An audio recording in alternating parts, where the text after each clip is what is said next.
911, what's your emergency? My son, he's on the ground. I don't think he's breathing. I don't know what to do. Okay, sir, calm down. I'm gonna ask you a few questions. Okay. How old is your son? He's 17. Is it possible he's taken any substances? I don't know. I mean, maybe. There's a spilled bottle of pills on the ground. 2 weeks ago, a drug prevention program was implemented at Mountain High School, but something went horribly wrong. The National Center for Drug Abuse Statistics reports that at least 50% of teenagers have misused a drug at least once in their lives, the teacher says. I'm here to make sure that none of you are in that 50%. JP is one of the students in this class, and he has actually misused a drug before. It's not that bad, JP thinks to himself. Taking drugs makes me feel great. I don't need this program. I know what I'm doing. As the teacher continues with the lesson, he identifies teenagers' susceptibility to peer pressure and risk-taking behaviors as the main cause of why they choose to experiment with substances. However, in JP's case, these were not the reasons why he chose to take drugs.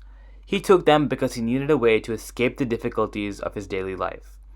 JP was often bullied in school, and on top of this, his parents recently got divorced. As he gained access to potent drugs, they became his way of coping with the everyday struggles that he desperately wanted to escape from. Instead of alleviating it, the drug prevention program at Mountain High School exacerbated the problem underlying JP's drug use. 2 weeks later, when JP had his wisdom teeth surgically removed, his oral surgeon prescribed him Vicodin, not knowing JP's past history of drug abuse. Vicodin is a strong opioid painkiller, and initially, JP just meant to take one pill. However, the pill made him feel so relieved that he had one more, and then another one, and lastly one final Vicodin pill until he started to get dizzy. Moments later, JP falls to the ground and loses consciousness. As doctors fight to keep JP alive, the Mountain High School Board of Education ponders the question, how could the situation have been prevented? It seems almost as if the drug abuse program implemented at the school did more harm than good. The main problem that plagues conventional drug education programs is that many of the professionals involved in creating these very programs have never had access to illegal substances themselves.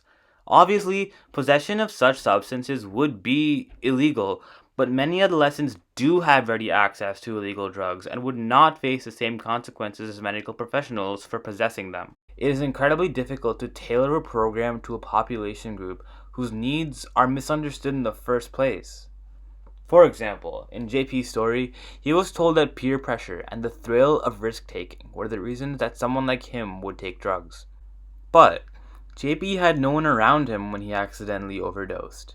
In fact, scientific literature has shown that as teenagers age, peer pressure's influence on their decision to use substances actually diminishes. The solution to the problem of teenage drug abuse begins with the rebuilding of drug education programs to adapt to the needs of the adolescent mind and the current scientific understanding of human behavior in general. We must begin to cultivate drug prevention programs with a sense of school-wide and community-wide integration.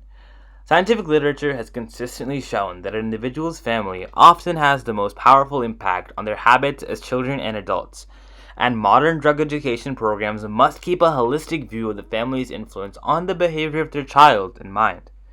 Parents or guardians could attend drug education programs with their children, and drug-free facilities within towns, for example, can work to bring families together while positively reinforcing abstinence from drugs. Programs should not be simply limited to training to resist certain drugs, but rather training every aspect of an individual that drugs can affect. This includes training to recognize the ways that the use of drugs and other substances are promoted within communities and ways that they can be combated through setting and achieving goals. Implementing programs like this will help build character and responsibility in children and put them on track to becoming capable and mature adults.